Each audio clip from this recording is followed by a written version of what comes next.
Assalamualaikum warahmatullahi wabarakatuh. Waalaikumsalam warahmatullahi Waalaikumsalam wabarakatuh. warahmatullahi wabarakatuh. Alhamdulillah wa syukurillah wassalatu wassalamu ala rasulillah wala hawla wala quwwata illa billah. Alhamdulillah, hari ini kita bisa melanjutkan perkuliahan kita. Mari kita bersama-sama memulai dengan membaca basmalah. Bismillahirrahmanirrahim. Tentang etika Protestan dan kapitalisme.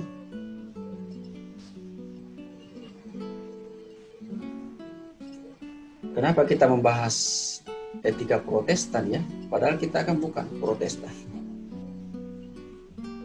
Karena kan Max Weber, ini kan konsep Max Weber. Jadi dulu di Eropa itu keadaan ekonomi waktu itu atau masyarakat waktu itu dikuasai oleh gereja, ajaran gereja, terutama Katolik ya. Jadi waktu itu Katolik memang menguasai seluruh kehidupan masyarakat Eropa waktu itu. Nah, Weber kemudian melihat situasi masyarakat yang dipengaruhi oleh ajaran Katolik itu.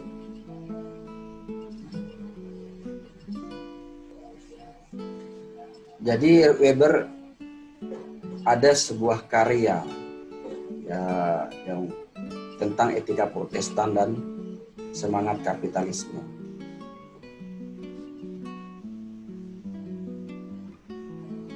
Weber menawarkan tesis sendiri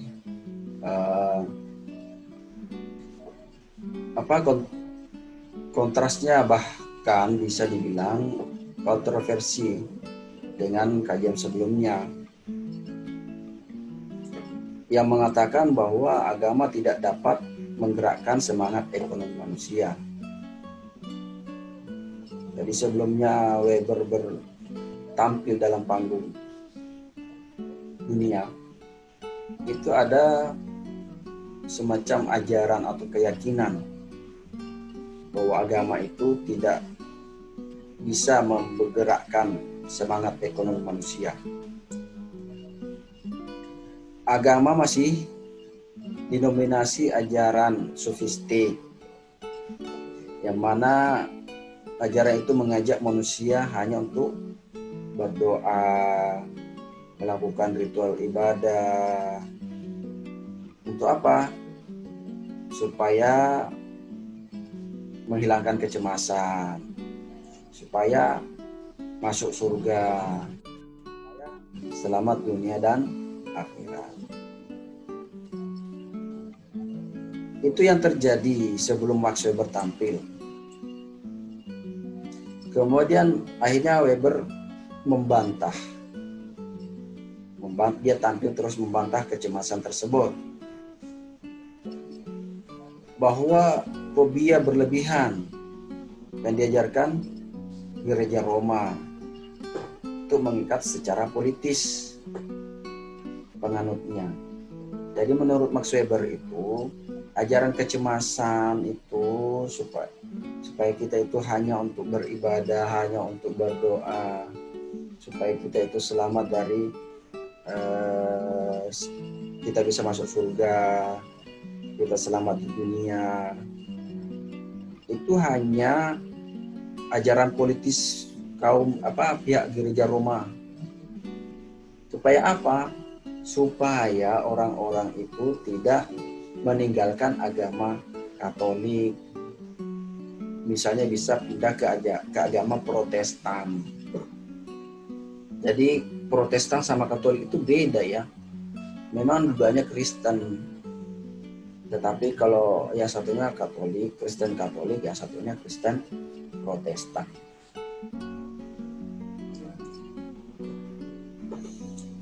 Terus apa dong menurut Max Weber? Jadi kecemasan itu harus dilawan. Dengan cara apa? Dengan bekerja, dengan berproduksi, dengan berkarya.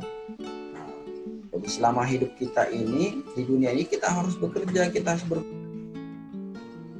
supaya hidup kita ini terjamin. Kita dapat hidup senang dengan harta yang kita miliki dari hasil bekerja.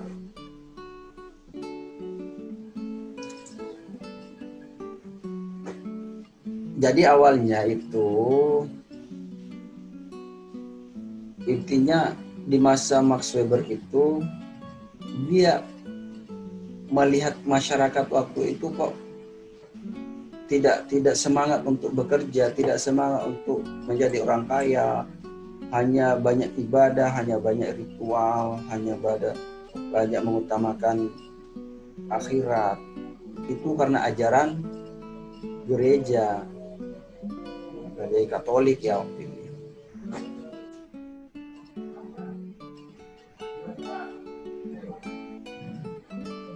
Kita lanjutkan ya. Jadi Max Weber itu tidak menerima pemikiran atau pemahaman bahwa agama dan ekonomi itu tidak bisa disandingkan, bahwa agama dan ekonomi tidak bisa berjalan bersama.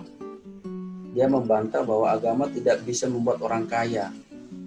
Dia membantah kalau kita taat agama, kita tidak bisa jadi kaya. Itu hal yang tidak masuk akal. Menurutnya bisa, pasti bisa.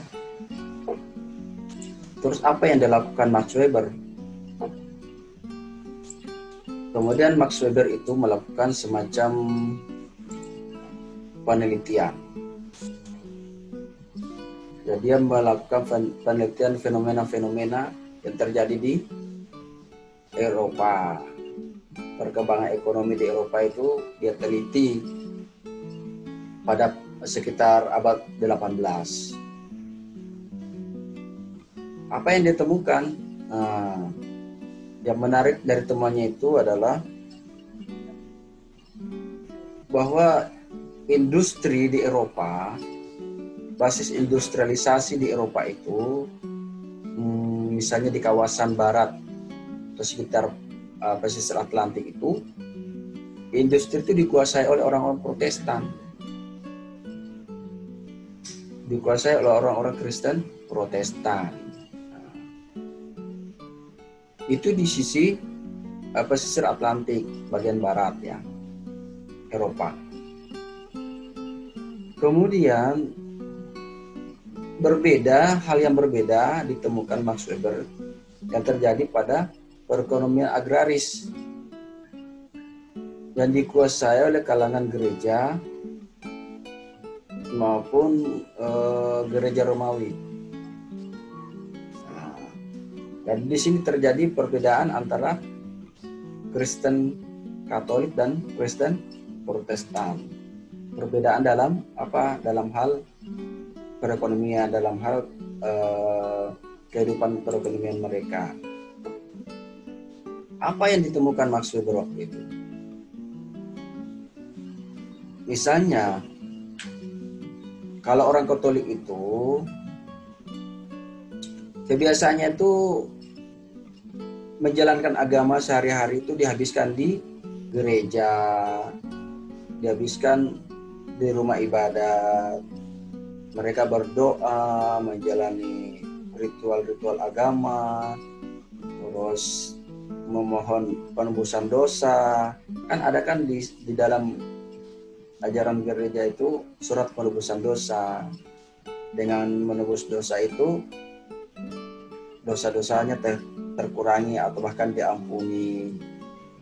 Nah, kemudian apa akibatnya? Orang-orang Katolik itu bekerja ala kadarnya, bekerja sekedarnya saja. Untuk apa? Hanya sekedar untuk memenuhi makan, bisa bertahan hidup, bisa makan. Karena banyak waktunya dihabiskan untuk ibadat. Banyak waktunya dihabiskan di tempat ibadat, di gereja. Mereka berdoa, melakukan ritual-ritual, memohon penebusan dosa.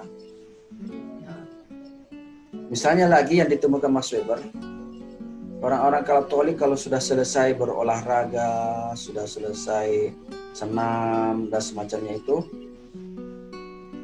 apa yang dilakukan atau mereka lakukan itu kemudian sibuk dengan rutinitas agama. Artinya orang Katolik itu lebih banyak aktivitasnya untuk ibadat, untuk berdoa, untuk melakukan ritual agama. Banyak menghabiskan waktunya di tempat ibadat, gereja. Makanya orang-orang Katolik itu biasa dikenal dengan orang yang taat agama. Nah, hal yang berbeda ditemukan oleh Max Weber, yaitu masyarakat Kristen Protestan. Jadi ditemukan Max Weber itu, Kristen Protestan itu masyarakatnya gemar bekerja, gemar mencari harta benda, gemar mengumpulkan kekayaan, semangat bekerjanya tinggi, terus dia semangat belajar, semangat bersekolah. Nah, walaupun begitu, dia tidak melupakan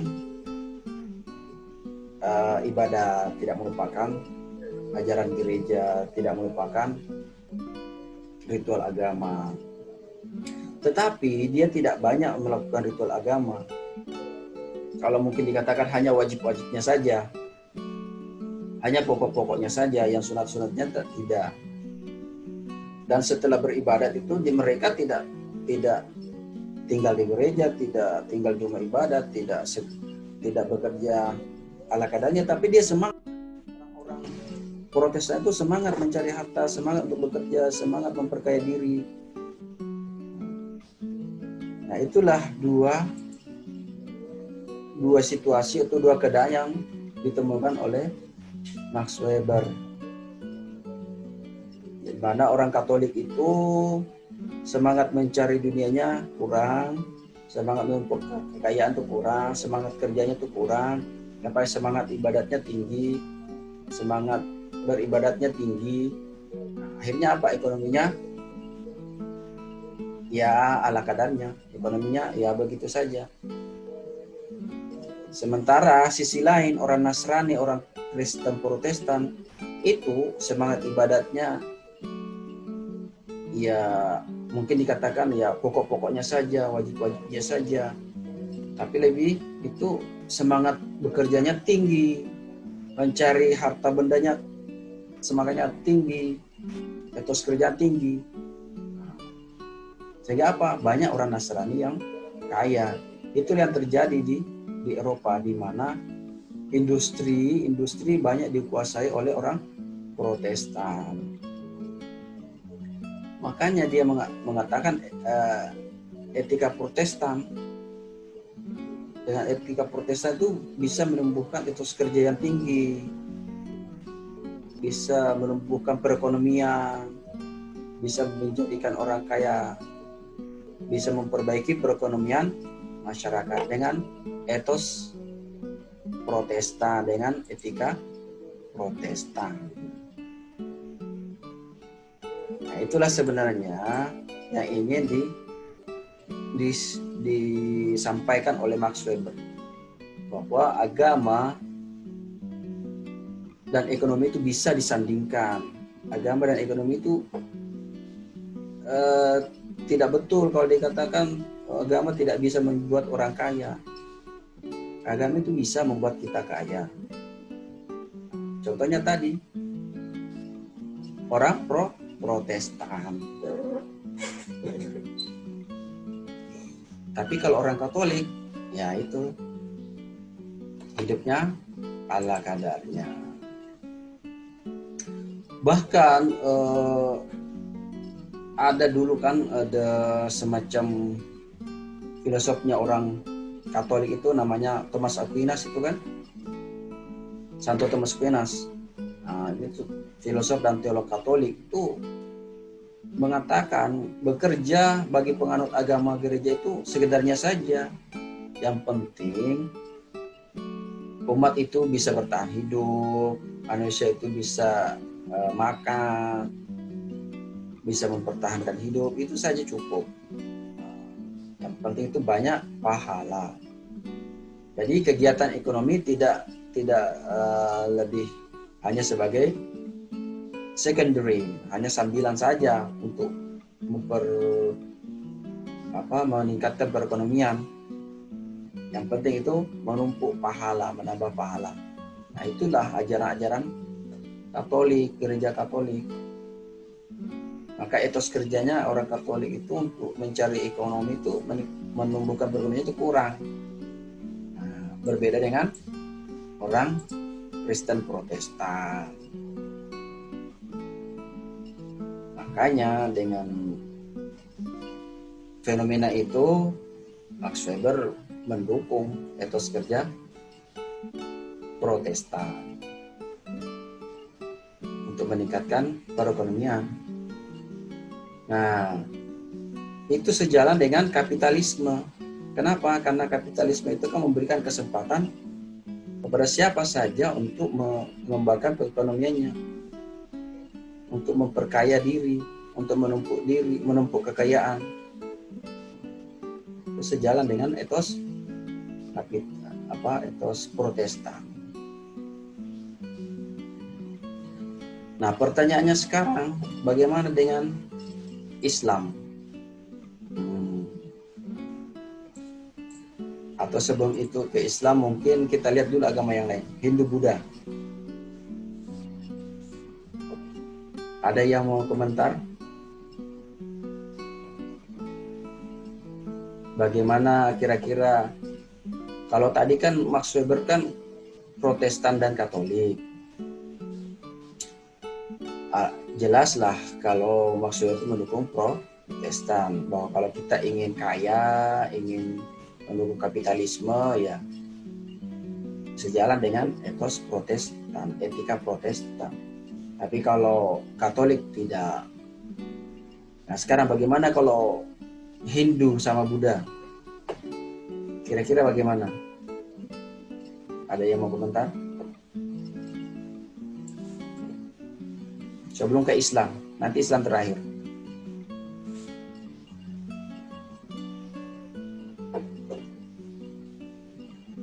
Halo. Tidak ada ya? Tapi ada orang nggak di sini? Jangan-jangan pada tidur nih. Ada Pak, ada Pak. Ada, Pak. Ini lagi on cam Pak. Mana suaranya? Ada, Pak. Ada, Pak. Ada, Pak. Ada. Ada, Pak. Cuma 7 orang kayaknya nih. Ada, Pak. Bentar, Pak. Ada, Pak. Ya. Baiklah. Jadi kalau Hindu dan Buddha itu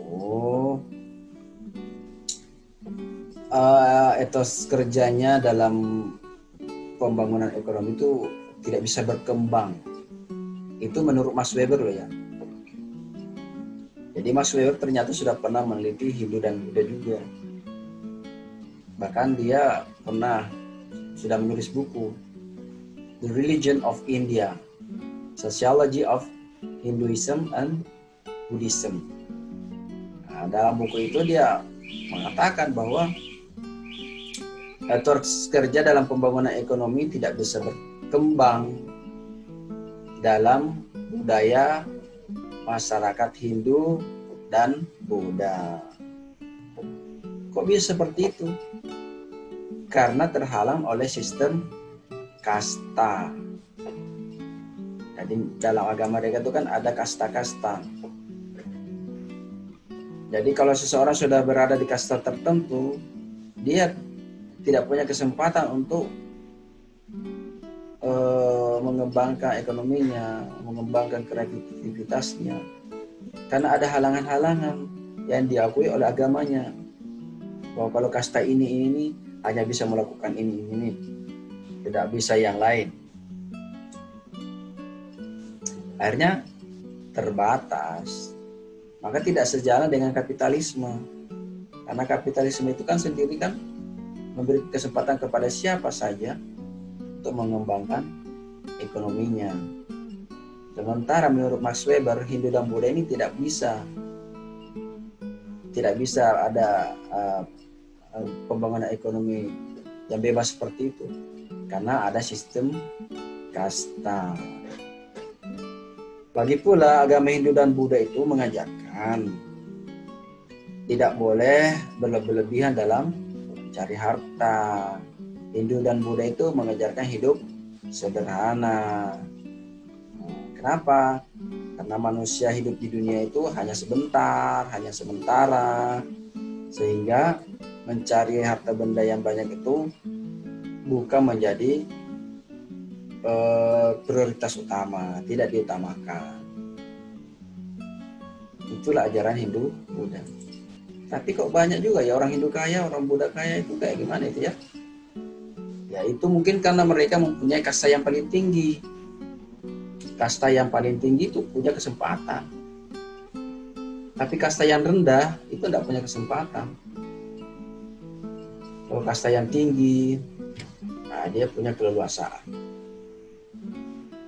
Jadi kalau orang Hindu Buddha yang taat, yang bisa kaya-kaya yang kastanya tinggi saja. Kalau kastanya rendah ya tidak punya kesempatan. Karena ajaran agamanya tidak mengizinkan. Ini menurut penelitian Max Weber. Sekarang bagaimana dengan Islam? Sebelum saya jelaskan, mungkin ada yang mau komentar dulu. Bagaimana dengan Islam? Apakah Islam itu bisa membuat orang kaya? Artinya ajaran Islam itu tidak menutup jalan orang untuk mengembangkan ekonominya, untuk memperkaya diri, untuk bekerja semaksimal mungkin mencari kekayaan. Ataukah ada ajaran Islam yang membatasi gerak kita untuk bekerja, yang membatasi gerak kita untuk memperkaya diri? Ayo, siapa yang mau komentar dulu? Menurut saya, Pak. Hadir, Pak. Ya. Menurut saya tidak dibatasi selama itu tidak melanggar syariat. Dan sudah diberi kesempatan dengan doa, usaha, ikhtiar, dan tawakal. Insya Allah seperti itu, Pak. Menurut saya. Itu disingkat jadi duit itu. Ya, seperti itu. Ya itu ilham Ramadan tanpa ditunjuk. Oke, kalau saya sih Pak sependapat dengan Ilham Ramadan. Jadi kalau itu sesuai dengan syariat Islam, ya pasti diperbolehkan. Bahkan Islam itu menurut saya membebaskan mencari pekerjaan gitu Pak. Nggak ada batasan gitu. Ya. Oke, itu aja sih Pak. Tapi yang penting kerjaannya tuh halal. Ya. Baiklah. Jadi sebenarnya Max Weber itu mau meneliti juga tentang Islam, hubungannya dengan etos kerja untuk perekonomian. Tetapi sayangnya belum selesai penelitiannya. Max Weber meninggal tahun 1920. Dan sebenarnya dia itu sudah merencanakan studi perbandingan antara Islam, Kristen periode awal dan Katolik abad pertengahan. Tapi sayangnya dia meninggal sebelum penelitiannya. Tetapi ya kita sendiri berpendapat lah ya. Ya pada dasarnya teman-teman tadi sudah betul bahwa Islam itu tidak menutup kita untuk jadi orang kaya. Ajaran Islam tidak ada ajaran kasta-kasta. Semuanya bebas. Semuanya mempunyai kesempatan untuk bekerja, mencari kekayaan, menumpuk kekayaan. Asal sesuai dengan aturan agama. Itu tadi harus halal. Ada rambu-rambunya, sesuai rambu-rambunya. Jadi tidak ada larangan. Siapa saja boleh. Tidak ada dikatakan hanya orang golongan ini saja yang boleh berbisnis. Sementara yang ini tidak boleh. Semuanya bisa. Semuanya punya kesempatan.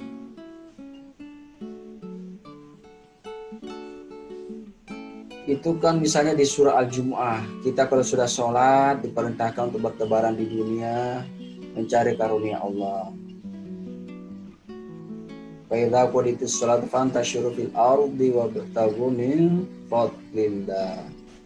Jadi kalau kita sudah sholat, jangan terus berdoa saja di masjid, berzikir di masjid. Habis sholat subuh dia berzikir sampai duhur. Doa saja sampai duhur, tidak bekerja. Terus anak istrinya nanti di rumah makan apa? Nah, itu kalau sudah berkeluarga. Nah, saya masih sendiri Pak, masih lajang Pak. Nah, justru kalau lajang ini semangat kerjanya masih tinggi, karena semangatnya, fisiknya, tenaganya masih kuat. Jadi agama Islam tidak menutup kita untuk bekerja. Cuma ada aturan-aturannya. Kalau kita punya kekayaan sekian, ada ajaran mengeluarkan zakat. Mengeluarkan zakat kalau sudah memenuhi nisabnya, memenuhi haulnya, wajib mengeluarkan zakat harta, zakat mal. Kemudian dalam mencari kekayaan itu, di dalam bekerja itu, ya ada aturan-aturannya, misalnya tidak riba, tidak curang. Misalnya kayak pedagang-pedagang itu kan diancam oleh Allah, wailul lil mutaffifin, celakalah orang-orang yang curang. Karena ada loh orang-orang curang ya, mengurangi timbangan. Kalau dia yang belanja, timbangannya bahkan diminta dilebihkan. Yang 1 kilo menjadi 1 kilo 1 on. Tapi kalau dia yang menjual, yang 1 kilo menjadi 1 kilo kurang 1 on. Nah, dia untung secara harta, tetapi sebenarnya dia rugi. Dia menumpuk api neraka. Nah, orang yang seperti ini wailul mutaffifin, celakalah orang-orang yang curang. Dia curang. Kita tidak boleh seperti itu. Di dalam berbisnis kita dibolehkan bisnis, tapi ada rambu-rambunya. Siapa saja boleh berbisnis, tapi ada aturan-aturannya. Itu lebih banyak diperdalam dalam ekonomi Islam. Makanya di IAIN ini ada Fakultas Ekonomi dan Bisnis Islam. Di situ diajarkan perekonomian yang sesuai dengan syariat Islam. Jadi kita tidak hanya berbeda dengan prinsip-prinsip kapitalisme mungkin ya. Tidak seperti kapitalisme murni. Ya pasti tidak sama total ya. Kitab Islam itu punya aturan-aturan sendiri. Kalau mau memperdalam bisa nanti tanya jawab dengan mahasiswa Fakultas Ekonomi dan Bisnis Islam, atau kalian membaca buku-buku referensi-referensi tentang ekonomi Islam. Kamu bisa membandingkan antara ekonomi kapitalisme dengan ekonomi Islam. Itu sama apa beda? Kalau ada sama, persamaannya apa? Kalau ada bedanya apa? Terus kamu bisa bandingkan itu, menurut kamu yang lebih baik apa? Yang lebih pasti diterapkan di Indonesia yang mana? Dan sekarang ini Indonesia lebih condong yang mana? Apakah ekonomi kapitalisme, apakah ekonomi Islam? Nah, itu kamu bisa teliti. Seandainya kamu di fakultas FEBI. Ya. Siapa tahu nanti di semester 2 ada yang mau pindah ke fakultas FEBI. Dengan penjelasan ini, oh kayaknya menarik nih belajar ekonomi Islam. Nah, misalnya, nanti saya akan tulis skripsinya dengan bahasa Inggris. Jadi dapat 2. Dapat ekonomi Islam, dapat juga bahasa Inggris. Jadi nanti skripsinya ditulis pakai bahasa Inggris. Itu bisa juga seperti itu. Bisa. Bahkan kamu bisa jadi ada nilai plusnya. Kenapa? Di samping bisa ekonomi Islam, bisa juga bahasa Inggris. Kayaknya Mulyanti tertarik gitu ya. Kayaknya Fatan juga tertarik gitu ya. Baiklah. Baik, itu jadi Islam tidak menutup kita untuk menjadi orang kaya, tapi kita harus ada aturan-aturannya, ada ketentuan-ketentuannya. Tidak seperti prinsip kaya dengan menempuh segala cara, tidak seperti itu. Kita ada aturan-aturannya.